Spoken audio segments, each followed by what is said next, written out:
Look, all I'm gonna say is, if you're not building your Cryo Traveler, then what are you doing with your life? Okay, that's enough hyping. But seriously, the damage potential is insane here. Not to mention, Traveler now has a free 5-star signature weapon that's totally broken. And then with a couple of 4-star or standard 5-star characters, the teams end up performing almost at the same tier as a top DPS. So yeah, in this Cryo Traveler's Ultimate Guide video, I will show you the best way to deal massive damage, which artifact sets to use, and I'll provide my own personal ranking of each team.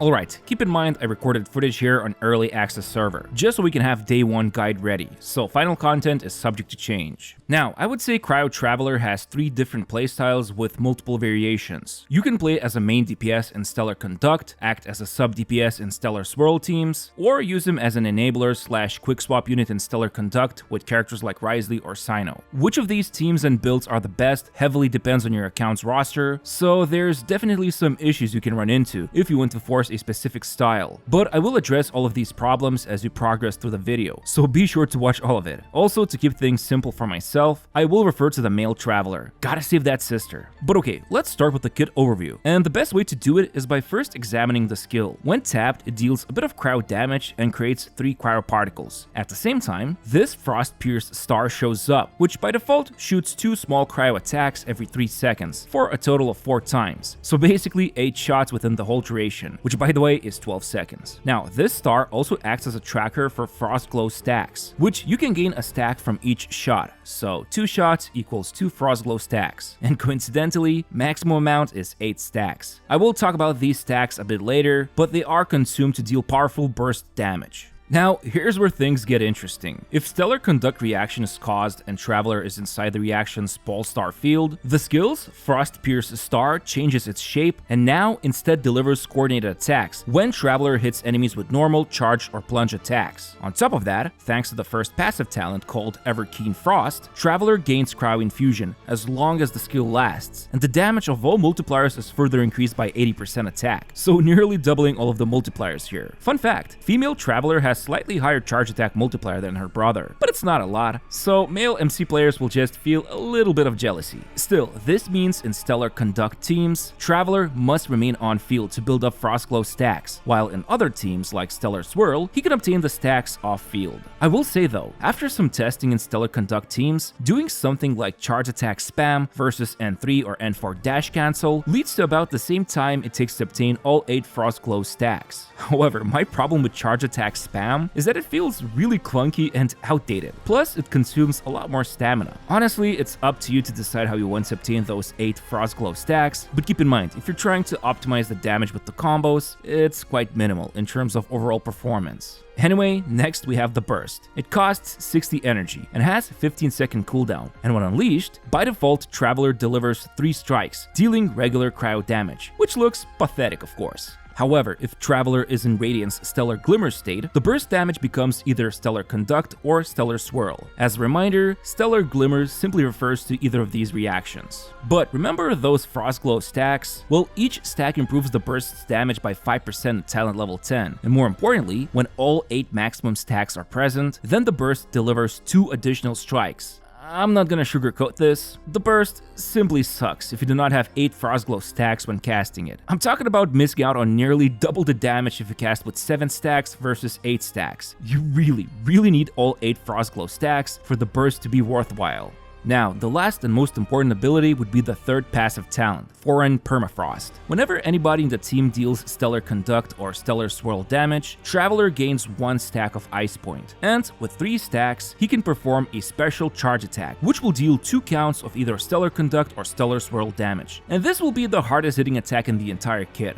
Oh, and this attack also generates 2 Frost Glow stacks for the burst and has a 15-second cooldown. So realistically, you will do 1 special charge attack per rotation. But here's the thing, Traveler can only gain 1 Ice Point himself when casting the burst. That's it. And the problem here, specifically in Stellar Conduct teams, is that currently without Odette or Yaimiko, obtaining these Ice Points is quite hard. And that's because Stellar Conduct reaction doesn't actually deal damage. I'll talk about this more in the teams section, but currently, you must rely on animal characters like Sucrose or Prune or really any animal unit, just so they can deal some Stellar Swirl damage and help obtain 3 Ice Points. This of course becomes less of a problem if you play Traveler as a quick swap DPS with Wriothesley or Cyno, but you still need some field time with him if you want to hit with the burst for bigger damage. Otherwise, you burst with him every other rotation since Frostglow stacks remain throughout the fight. But yeah, as you'll notice, Stellar Conduct damage when using special charge attack is way higher than Stellar Swirl. This mostly has to do with the fact Stellar Conduct stacks can seriously inflate the damage, and there's more characters who buff Stellar Conduct damage in general, compared to Stellar Swirl, which currently falls behind when we talk about Traveler's personal damage. Same goes for the burst Stellar damage comparison, so keep that in mind.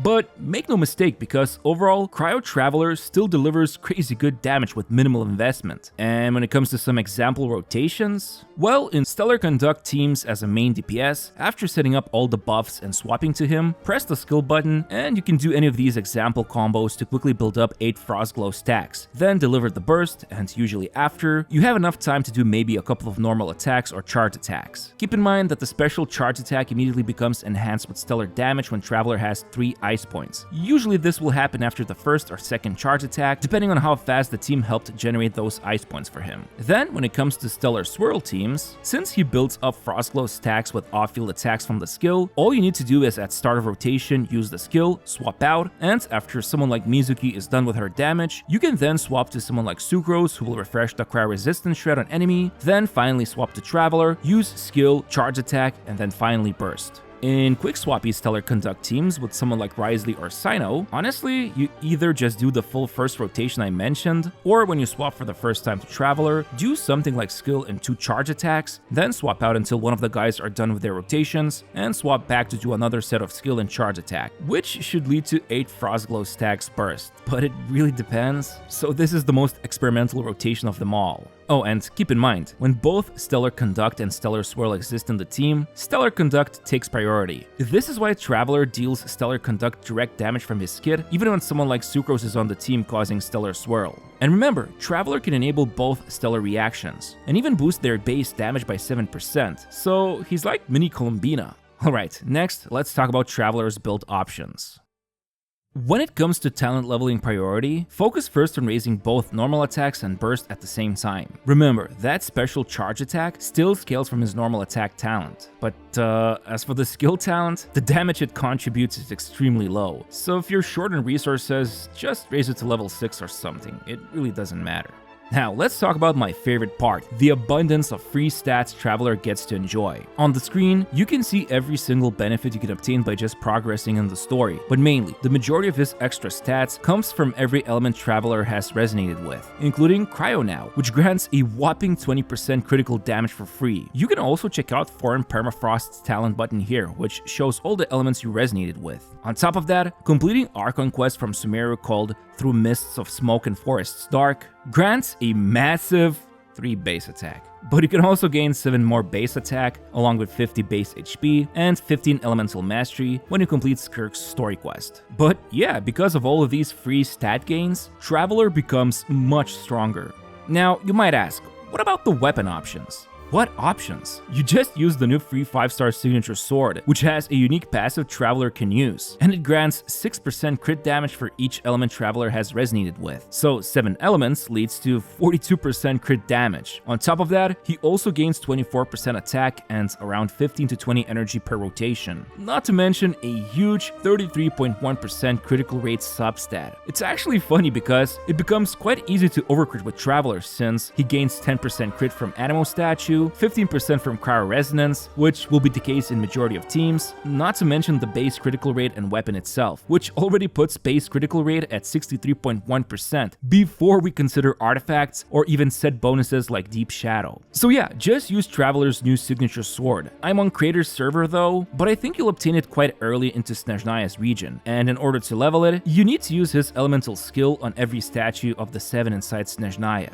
Currently, I think it's possible to reach refinement level 3, but the extra 2 refinements will improve attack and elemental energy bonuses, so probably in future updates we can obtain that, but the difference in damage potential is not that big. Now, this leaves us with the artifact sets and stats. If you're playing him as a DPS in Stellar Conduct teams, the obvious answer will be Deep Shadow. Keep in mind though, this puts him potentially at 79.1% critical rate before any artifact stats, so you'll want to prioritize attack percent, critical damage, and elemental mastery, while keeping critical rate rolls to the minimum. Then there's Furnace set, but honestly, the problem with this set in Stellar Swirl teams is that when starting rotations, Traveler won't be able to trigger Stellar Swirl because you can't apply Cryo on Animo unless there's one of those enemies that have innate Animo aura. But the point is, only after using his special charge attack or burst, he deals Stellar Swirl damage, which requires to do a whole setup in the first rotation. So yeah, not the best set. In Stellar Conduct teams though, it's only ever to use it on him if he is a sub DPS or doing quick swaps. Otherwise, in Stellar Swirl teams, I recommend running him on Tenacity set, if there's at least one other unit who can benefit from the attack boost the 4 set provides, such as a Dead. If you don't want to, or don't have this set farmed up, then just using on him 2-piece sets that provide attack will be fine, or you can also use the Wind set for 43% attack, even if it's a bit of a cope option since it won't provide critical rate. Although, you might be wondering, why am I not recommending the new Scarlet Proof set on Traveler? Well, the answer is simple. The 4 set will never activate on him because the wielder needs to trigger a Stellar Swirl reaction, not direct damage. So this is almost an exact same problem as Furnace set, but at least with Furnace, it can be activated with direct Stellar Swirl damage. Now, as for the main stats, super simple. Just go for attack, critical damage, if you're using his signature sword. Nothing else beats it, and as a reminder, the Stellar Glimmer damage, or basically Stellar Conduct and Stellar Swirl direct damage, scales with Traveler's attack stat, and also Elemental Mastery as you can see from this reference table. As for substats, focus on critical damage, attack percent, and Elemental Mastery, while also keeping an eye out for critical rate. Just make sure to not overcap it. Also, keep in mind, Traveler gains 160 EM from the second passive, then 60 more from Dendro Statue, and 15 from Skirk's Quest, which already puts him at 235 EM. So EM is less value than attack in this case because he already has plenty enough of it. And then when it comes to energy recharge, he also doesn't really need it. He already gains 20% from Electro Statue, then more of it comes out from his signature weapon, and even more from his C1. Speaking of which, let's quickly go through his constellations. So, as I said, at C1, he essentially generates 10 extra energy per rotation because he deals Stellar Glimmer damage from charge attack and burst. Then, at C2, he gains yet another 60 EM boost when the skill is active, which actually becomes 120 when he causes Stellar Glimmer damage. So this will be active always. However, in Stellar Swirl teams, when the skill deals off-field damage, it will also boost active party members who deal Stellar Glimmer damage. So this is a really nice constellation that helps buff both Traveler and his teammates. Now, C3 gives +3 levels to the burst. This is actually quite nice, and the burst now deals about as much total damage as the enhanced charge attack. Then C4 increases the skill's duration by 25%, so it goes from 12 to 15 seconds. It's a decent one to have in teams where you use the skill as off-field version, but doesn't change things too much. C5 is completely useless, 3 skill levels lead to practically no damage increase. And then finally, C6 states that for every Frostglow stack consumed by the burst, increase other party members' Stellar Glimmer damage by 5% for 15 seconds, or 40% total. This is an amazing constellation because now the Traveler can bring additional buffing to Stellar teams. It is a bit of a bummer this won't boost his own Stellar damage, but it is what it is. Now, I believe in 7.0, it's possible to enable 2 constellations, so that's what I did, and it'll probably take a while before all 6 constellations are possible to unlock on global accounts. Remember, I am on creator server, so things are a little fuzzy here, but all in all, the difference between C2 R3 Traveler compared to C6 R5 isn't that huge. Based on the calcs, we're talking about 10, maybe at most 15% damage difference. Really, the biggest one is going to be C6, and it only concerns his teammates, not him. Hey, this is the perfect segue to talk about the teams next. Welcome to the most crucial part of the video. I cannot stress this enough, but you really need to consider teammates before pursuing one of these playstyles. And so, let's start with the Stellar Conduct main DPS Traveler. The most powerful version of it involves a Dead, Yaimiko, and a flexible support. This team is so strong, it basically rivals C0 Sandroni, who uses a similar team comp. Now, keep an eye on the team's menu because I will show artifacts to use with each of them. For example, here, Traveler and Yaimiko should be on Shadow set, or Dead on Furnace. This could be Chi-Chi. Simple enough, right? If you have these characters, congratulations, you are now using one of the top teams in the game. But what if you're missing one of them? Honestly, either Odette or Yaimiko is enough to enable main DPS Traveler, because they are badly needed to help generate those ice points in order for him to effectively unleash special charge attack each rotation. More importantly, they provide substantial sub DPS to elevate the team's performance. However, if you don't have either of these girls, then it's a bit of a tough situation, not gonna lie. You can use a team such as this one with Alyosha, Chi-Chi, and Sucrose. It definitely can do wonderful amounts of damage, but it's really only just Cryo Traveler doing all the heavy lifting. And on top of that, generating the first 2 ice points is pretty easy because you gain 1 point from Sucrose's Stellar Swirl and the other point when Stellar Vortex explodes. However, that third point, on first rotation, you will need to force it out with Sucrose again by doing additional Stellar Swirl, which cuts into the rotation time. Afterwards, when you use Traveler's Burst, he will gain 1 ice point from it, so second rotation onwards, it's much easier to do it. You can, instead of Sucrose, use Prune, who deals off-field animal damage when you swap out, but you're losing out on Sucrose's EM buffs, so the trade-off is easier first rotation, but less damage overall. Also, you can replace Chi-Chi with C6 Diona, but I personally found Chi-Chi way easier to use, and I don't have to stand in Diona's stupid burst circle to benefit from her C6 buffs. Also, Alyosha at C0 doesn't really provide that much value, so you can also just use Fischl or even Beto instead. It's only starting from C2 it gets better, and obviously at C6, the buffs from Alyosha become much more prominent. Still, the biggest drawback without Odette and Yaimiko has to be their missing damage. Again, as impressive as Cryo Traveler's damage is, the team struggles to even single cycle the Fat Dragon. So yeah, overall, playing Stellar Conduct main DPS Traveler is recommended if you either have Yaimiko or Odette. Otherwise, you have to rely on free-to-play teammates and clunky ice point generation mechanic. Okay, next we have Stellar Swirl teams, where Traveler is utilized as a sub DPS / support. I didn't really talk too much about Stellar Swirl as a reaction, and I don't want to delve too deep how Stellar Swirl works, but basically you can look at this comparison with Stellar Conduct. The main difference would be that when Stellar Swirl reaction is caused, this round sphere called Stellar Vortex appears for a short period of time, and causing swirls can make it deal more damage when it explodes. Usually damage ranges between 20 to 50k. Traveler will also be able to contribute to this damage because it scales with every party member's elemental mastery, similar to how Lunar Charge works, as long as they've attacked the enemy with Cryo or Animo using Stellar Vortex durations. So yeah, Stellar Vortex also allows you to jump around high. Not sure what the purpose here is, probably future characters will be able to utilize plunging from this Stellar Vortex.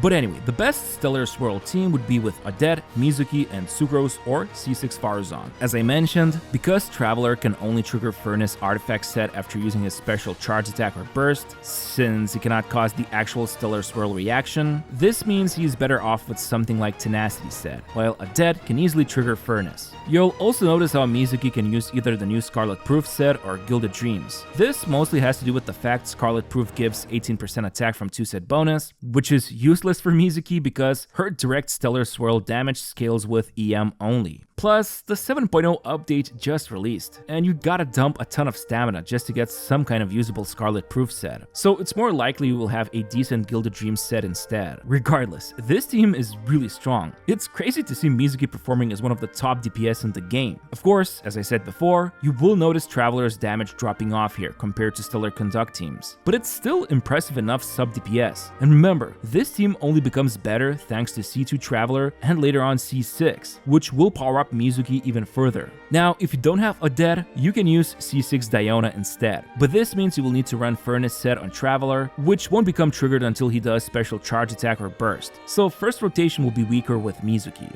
However, I would say if you have Mizuki on your account, but don't have Odette or Yaimiko, then it's better to play Traveler in Stellar Swirl team with Mizuki, rather than play him as a main DPS with free-to-play units in Stellar Conduct teams. That's really all there is to it. The damage is simply better with the Mizuki Stellar Swirl team.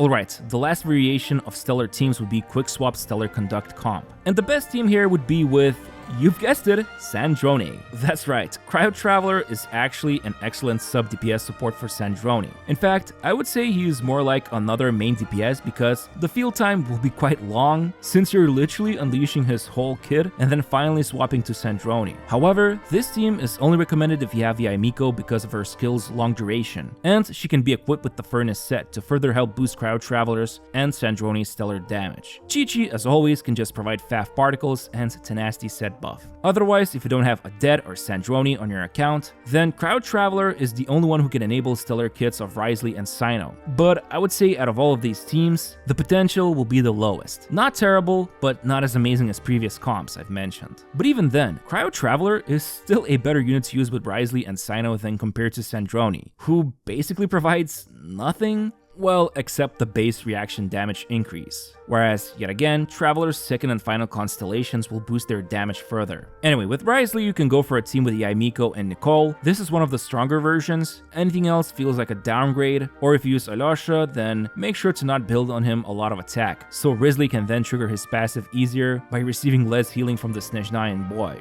And as for Cyno, pretty much similar situation. Keep the Furnace set on Alyosha, while Traveler does its DPS with Deep Shadow set, and then keep in mind that someone like Yaimiko can still make this team much stronger. At the end of the day, Cryo Traveler will be a downgrade option compared to Adet for units like Wriothesley and Cyno, simply because you need to play Cryo Traveler on field to unleash all of his rotation, since he cannot build up Frostglow off field because the skill only deals coordinated attacks along with Traveler's attacks. So yeah, these teams are a little rougher on rotation side, and the damage will be lower, but they're still quite good. All in all, here you can see the ranking and recommendations of every Cryo Traveler team. Simply put, if you only have Yaimiko, then play Stellar Conduct main DPS. If you have Adet, then Stellar Conduct main DPS or Stellar Swirl teams are both great. If you have none of them, and you have Mizuki, then play Stellar Swirl team as a sub-DPS/support. And then finally, if you don't have any of these characters, then you either play free-to-play main DPS Traveler, or if you have Cyno or Wriothesley, then play their double DPS, or as I call them, quick swap variants. When I think about it, there's not much quick swapping though, is it?